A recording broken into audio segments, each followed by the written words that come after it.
Certainly. Thank you very much, Dan. So I'll talk you through our automation journey that Zurich has been through as a company. Give you a bit of a range of actually why we've chosen C2, why we've looked to go towards it, what tools are in our toolkit, and actually what benefits are we seeing so far from the tool. So automation within Zurich started within 2015. We did an initial POC within one team, and just coming back to Dan's comment there, that's very much where we looked actually at the low-hanging fruit. How can we save some hours back to our business users? You can see here on the chart, actually, when we first started, we had 4 digital workers and 1 process controller that would monitor our workforce for us. Actually, as we move forward, you'll see through 2016, 2017, 2018, we were slow and steady. We were gradually building, but we needed to do something to accelerate our new development and make sure that we were delivering to the business as we promised. So around 2018, we merged with our continuous improvement team. This allowed us a really strong and healthy pipeline to be able to actually maximize what we were delivering out to the business. And you can sort of see here between 2018, 2019, that big jump in digital workers. That was to be able to adhere to the SLAs we were being given and also make sure we were delivering on time for the business. The critical bit to call out there is we also introduced Abby Flexi Capture as a tool into our toolkit, and we did actually increase the size of our production team to include another process controller. That was to make sure all of these digital workers are being monitored and the automated processes are running when we expect them to and on time. You'll still see there the steady growth in the digital workforce. You'll also see a comment around 2019 saying federation above it. The reason we've called this out is at Zurich, we are quite passionate about aligning our digital workforce with our actual workforce. The best way to do that was to embed automation within the business functions, but do it in a controlled fashion with a centre of excellence. I'll touch a little bit more on that journey in the next slide, but I will just continue focusing through our growth here. So coming into 2020 and 2021, we still noticed that increase because of actually the success we'd had over the previous years. We were in demand from a lot of our different business functions. Those business functions meant we actually had an even stronger pipeline than we had previously. So again, we increased our process controllers up to 3 to make sure these were being monitored. You'll see here over 21, 22 and 23, again, continue to grow. We had the introduction of UiPath into our toolkit. We had the introduction of Blue Prism Interact, and also we brought in Power Platform as a company. So if you'll see in 2023, that left us with 143 digital workers, 250 plus automated processes, excuse me, and a production team of 5 process controllers. Now, our motive, our aim is always to make sure we were delivering for our customers. So that was why that team was scaling. But coming back to the first poll we did around how much time do you spend maintaining existing or building new, that was something we noticed that we were beginning to get a challenge with. I believe the industry standard is around you should be spending 80% of your time on new work, 20% on existing.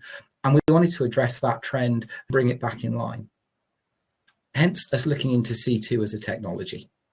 Now, you'll see here, we started onboarding C2 this year and have been live about 6 months now. And you'll also see just in that initial 6 months, we've actually been able to change one of our process controllers to an automation developer. Now, that for us, again, within Zurich is really key. I think all of our automation team have been taken from within our business functions. It's just a new career change for people within our company. Now, we do find the process controller role is a really good way for gateway for developers. Actually, you learn how these processes perform in production. You get that understanding of the importance to the business and what happens when they don't work. When you then start developing, you also are aware of actually, whilst this as a developer might seem the right way to do things, I know if I add in these 2 extra steps, it will make the process a lot better to run in production. So we're looking to do that reinvestment there, and we'll can see how that continues to trend in the future. So I mentioned on federation, and now I just want to touch on this quickly, as it's key to aligning our business with our digital workforce. So when we started in 2015, we were probably siloed. We had 3 individual functions exploring automation on their own. We did get quite a good knowledge of Blue Prism, but what we found was we weren't working as one automation team across the company. You were getting little idiosyncrasies within different areas of how they perform to do things, and actually that governance was, whilst high in each area, wasn't unified across everywhere. So we then moved to a centralized function. That was in 2019 when we merged with our continuous improvement team. Actually, that did allow us to put a really strong operating model in place. And as you saw on the previous slide, the digital workers and automated processes grew exponentially, and allowed us to deliver that true value. As we mentioned as well, as I think it was Ollie that mentioned, we became a victim of our own success. Actually, just having one centralized team meant we were trying to support all business functions. We were in each area's strategy, how do they grow their automated workforce and look to digitize. And we needed help. We needed to be able to deliver more. So that was where we then landed on our federated model. So what we would do is we would take different people from around our business, from any kind of role. We would give them training within Blue Prism, create a team within that function. And what that allows is each business area can then strategize and prioritize their own automation, but they can do it in a way that governance and operating models are set from the COE. That allows us in the Centre of Excellence to look at tools like C2 and other technologies within the stack to say, how do we further enhance our business? The reason being for that was, as Dan and I were discussing earlier, we did start off with the hours back to the business being one of our main drivers. However, that's where a lot of that was low-hanging fruit, and that was where we gained the success. Actually, to truly excel, a lot of the benefit we have found is been given elsewhere out in the company, allowing us to actually drive revenue through, make sure that tasks are performed on time. And the SLA adherence and customer satisfaction to me go hand in hand. Actually, how do you make sure that you are delivering for your customer, and to coin Ollie and C2's phrase, on time, every time? So if we could just go to, thank you, Melissa. So just around our journey with C2, I will talk through the successes we've got in slide in a second, but I just want to talk about actually how we've approached this and how we're looking to deliver it. So we have, as mentioned on those slides, quite a large digital workforce when we look to onboard this tool, and a production team that was already working very hard maintaining that workforce. So we wanted to onboard C2, but we also needed the busy people to be able to do that for us. So instead of reaping all of the benefits of C2 in the first instance and trying to go big bang approach, we went with an incremental approach where we actually onboarded all of our automated workforce into C2, but just mirroring the current Blue Prism schedules. That has allowed us to then create space within our production team to reach the next stage, which is what we are calling optimization. Now, the optimization will consist of making sure all of our 150 plus digital workers are aligned with the same access, restricted by segregation of duties per function, but actually, do they all have a consistent access? Are they all set up in the same way? Especially as we were growing, you would find that actually you would set up machines to run particular processes, but then if you find a challenge with that machine, how do you quickly roll it over to a different one? So when we'd reached this scale, actually, we wanted to make sure that we were driving that forward and that we've done it with C2. So in the first 6 months, we've spent getting our workforce onto C2, and then actually just getting used to that rhythm of C2, getting process controllers used to not having to monitor a console, getting them used to actually being able to rely on the technology to send them emails. It was always our vision for our process controllers that they would actually be that link and that understanding between our business users and the digital workforce. They'd be able to be proactive in looking at business referrals, actually driving more value from existing processes. But as we mentioned earlier, what happened was we were a victim of our own success. We needed to make sure the processes that were live were running on time. So they were spending a lot of time doing that. As we've managed to free some of that up, that's now allowed them to focus on the optimization piece. And once we come out of optimization, we will then look to reinvest them into that proactive review. How do we make sure our processes are running on time? How do we make sure that these are being delivered? And we're quite excited to reach that stage. So now I'm going to go into these successes on screen, and I just want everyone on the call to remember that this is success we've seen without fully optimizing. So actually we weren't aiming to achieve these day one, but this is just what happened, which is always great to hear. So I'm just going to touch through the first success, which was first notification of loss processes. For those that aren't in the insurance industry, first notification of loss, or FNOL as I might abbreviate it to, is where a customer reports a claim. As you can imagine, in the insurance industry, there's a vast amount of work goes into the whole end-to-end process. But from a customer perspective, we need to be there when they need us. We need to make sure that these claims are reported in a timely fashion and are being dealt with by ourselves or our appointed suppliers to get the customer back in the position they were before the incident occurred. This is also a regulatory process. We are judged by the regulators within the UK how quickly we register these claims, and we do need to report if they go out of a certain timescale. And just as the bottom bullet point mentions there, it's essential to providing the right care to our customers. Actually, I don't know if anyone on the call, I'm imagining they have, has had to make an insurance claim. Sometimes it is as simple as you've dropped your mobile phone and the screen has cracked. That is quite important to a lot of people. But this can also be around property claims.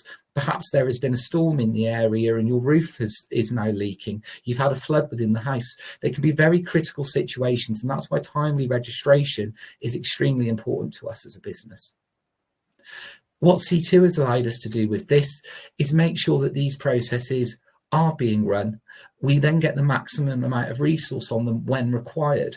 So therefore, if there is an influx of claims, there is a term coined within our industry called surge. Now, that might happen because there's been a storm in the country. There's been a geographical event that has maybe affected a large number of properties, or a big incident on a motorway. A lot of cars have been in an accident.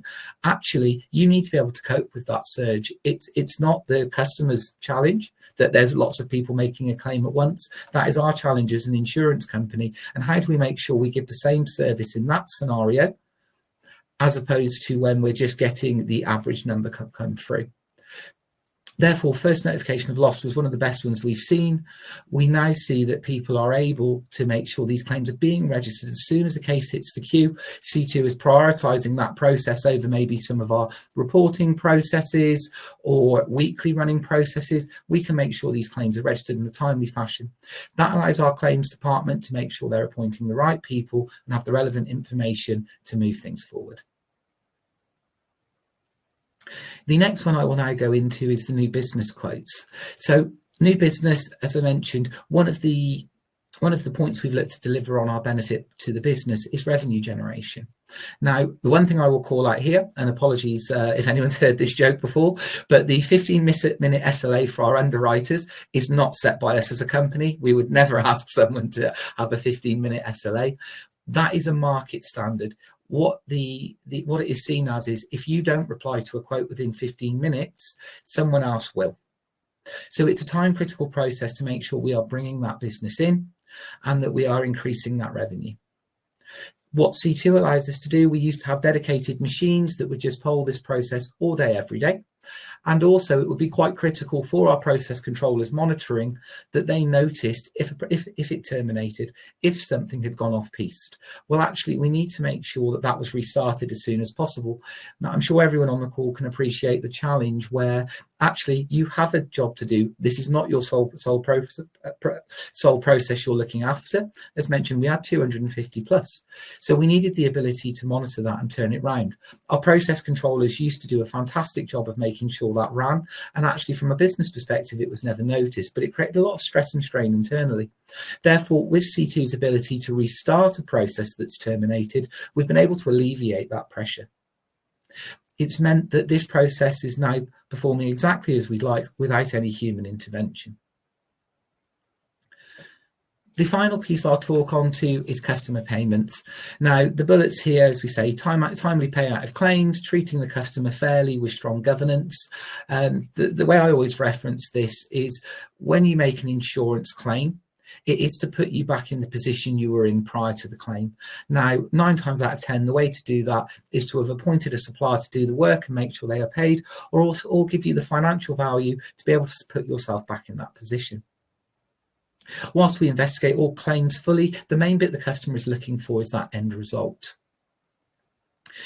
The thing with customer payments as well is the approvals are done by senior handlers. They're done by team leaders. So these people have customers that they're trying to deal with. They're trying to look after their teams and make sure that everyone is working in the same fashion. And actually, they have other tasks they can be doing rather than looking in a system to see what activities require approval. We work very closely with our claims governance team to make sure that we were following all of the relevant fraud checks, etc. And that's delivered a process that can approve these payments.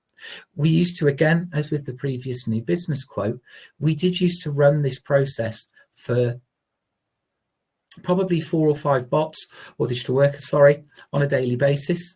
Now we can have a resource group that is called when required. That means we can fluctuate with demand. I think in the first week we turned this on, as I say, we've been running on 4 digital workers daily, and that was seeing us complete the work within time. Actually, by adjusting this to a resource group with C2, the process was able to call on 20 different digital workers to complete its output. That meant we had 3 days worth of work completed within several hours, meaning that the customer was getting their payment even quicker. They're getting back to where they need to be. So, and just when I was mentioning to Dan earlier, actually, we find SLA adherence increases that revenue generation and customer satisfaction. Excuse me. That was one of the key drivers behind it. One of the key points we've been able to achieve is allowing the C2 to run this process and deal with the demand for us. And I just want to point out before I go into what is next with C2, this was all achieved just by onboarding following Blue Prism schedules in C2. We haven't we haven't explored fully yet being able to work with Windows events, different triggers, and how that will make a difference to our business. So, as I mentioned, we've now onboarded our entire workforce into C2 following Blue Prism schedules.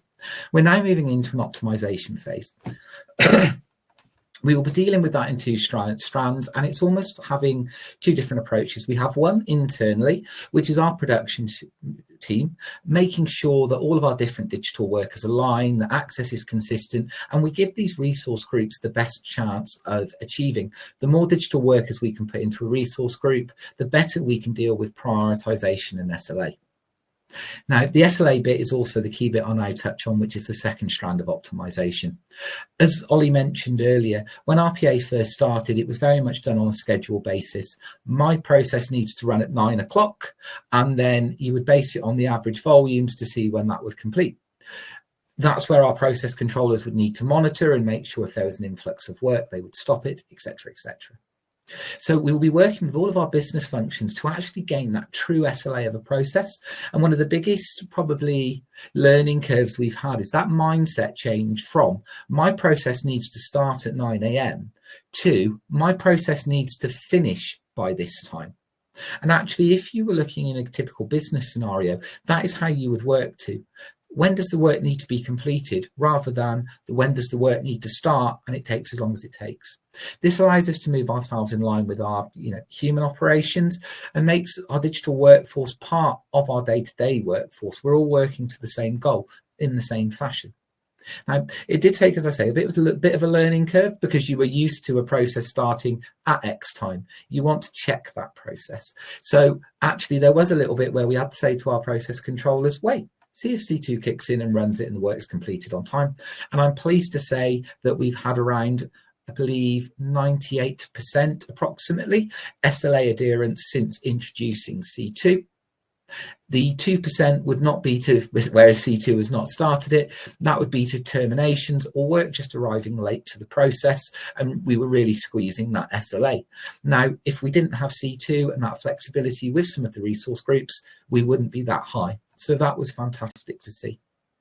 And as I mentioned, This is currently being achieved with Blue Prism.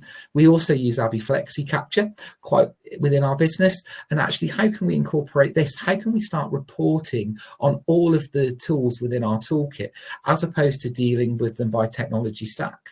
We can then actually show the value of an end-to-end digitized process, as opposed to focusing on different elements of it via technology. We will also then look to explore, as I've mentioned, we want to bring our business on this journey with us. Personally, I find the best way to get a digital process live isn't to take it out of the business team and automate it. It is to automate it, but take the business on that journey with you. Make sure they understand what the inputs and outputs are. We would all love to see 100% completion with no business referrals or system exceptions, but the nature of the way we work and the IT landscape we're dealing with, even at a minimal percentage, you will still achieve those. So actually, how can C2 benefit us in bringing that insight to what's going on with the digital workers? How can we allow business users to be able to get that insight and know what's happening? So for me, moving to C2 will allow that. The bit that excites me most, and it probably seems very small, is working with window events. So currently, as I say, we might start a process at 9 o'clock. If someone's train into the office is late and they haven't saved the file by 9 o'clock, they need to reach out to our process controllers and ask for a manual run of that process. If we move to C2's file triggers, we can then say to them, don't worry if you're 5-10 minutes late. If you save that file, the digital worker will respond. It will collect that work and it will save it. Again, it's not just about starting in the SLA adherence, it's that employee experience. I'd hate to be the person that was panicking because I'm stuck in traffic and I need to save a file at 9 o'clock. Actually, we can make sure that we can allow that leeway. We can allow the fluctuations that happen in day-to-day life and make our digital workforce and human workforce seamless together.